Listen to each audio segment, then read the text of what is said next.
নানা উদ্যোগের পরও ঠেকানো যাচ্ছে না সাগর দূষণ। এখনো জোয়ার ভাটায় কক্সবাজার সমুদ্র সৈকতে ভেসে ওঠে প্লাস্টিকের বোতল সহ বিভিন্ন ধরনের বর্জ্য। পর্যটন সংশ্লিষ্টরা বলেন, পর্যটক ও স্থানীয় বাসিন্দারা সচেতন না হলে দূষণ রোধ করা কঠিন। এদিকে রমজান মাসে ৬০ থেকে ৭০% ছাড় দিয়েও পর্যটক টানতে পারছেন না হোটেলগুলো।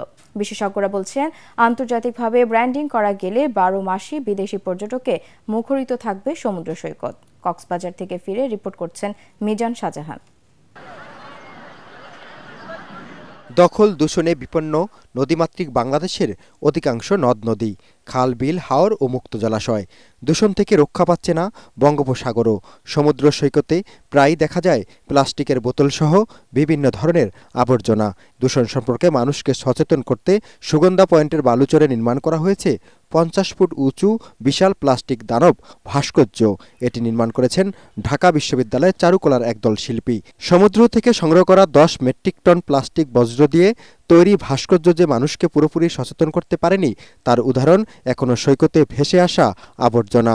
বিশ্বের সর্ববৃহৎ সমুদ্র সৈকত কক্সবাজার সমুদ্র সৈকত, যদি এরই মধ্যে এটি নানা সমস্যায় জর্জরিত। এর মধ্যে এখানে দূষণ রয়েছে, এখানে প্লাস্টিক বোতল এগুলো সমুদ্র সৈকত থেকে ভেসে ওঠে।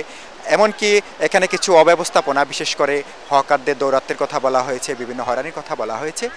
এসব যদি সমাধান করা যায় তাহলে আমাদের যে আরও যদি বিশেষ করে এটা ব্র্যান্ডিং করা যায়, যে আমাদের যে এই কক্সবাজার সমুদ্র সৈকত দেশের ১ নম্বর পর্যটন কেন্দ্র হিসাবে এটিকে যদি বিশ্ব দরবারে পরিচয় করিয়ে দেওয়া যায়, ব্র্যান্ডিং করা যায়, বিশ্বের বিভিন্ন প্রান্ত থেকে যদি পর্যটকরা এখানে আসে, তাহলে আমাদের দেশের ভাবমূর্তি যেরকম বিদেশে উজ্জ্বল হবে, একই সাথে আমাদের কিন্তু প্রচুর পরিমাণে বৈদেশিক রেভিনিউ আসবে। Look at the Dubai.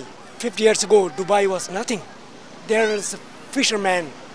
Now there is a world biggest economy there because of tourism sector. আটাবের মহাসচিব আফসিয়া জান্নাত সালে বলেন, নিরাপত্তার পাশাপাশি বিশুদ্ধ বায়ু ও পানির নিশ্চয়তা দিতে না পারলে পর্যটন খাত থেকে বৈদেশিক মুদ্রা অর্জন কঠিন হবে। টুরিস্ট যে বাংলাদেশে নিয়ে আসা বা সেই যে বাংলাদেশকে ব্র্যান্ডিং করাটা, এই কাজগুলো কিন্তু হচ্ছে না। এগুলো প্রপার এখন ইমপ্লিমেন্টেশনের কাজে যেতে হবে। প্ল্যানিং তো অনেক আমরা দেখি, কিন্তু ইমপ্লিমেন্টেশনে না গেলে আসলে বিদেশিরা বাংলাদেশে ভ্রমণের জন্য আসবে না। এদিকে প্রথম রোজা থেকে পর্যটক শূন্য হয়ে পড়েছে সমুদ্র সৈকত। হোটেল মোটেলের ৮০% রুম খালি। বিশেষজ্ঞরা বলেন, পবিত্র রমজান মাসে দেশীয় পর্যটক উপস্থিতি কম হওয়াই স্বাভাবিক। এ সময়টাতে বিদেশিদের আকৃষ্ট করা গেলে একদিকে যেমন লোকসানের মুখে পড়তে হবে না ব্যবসায়ীদের, অন্যদিকে বিদেশিদের আগমনে আসবে বৈদেশিক মুদ্রা। মিজান শাহজাহান, এটিএন বাংলা, কক্সবাজার।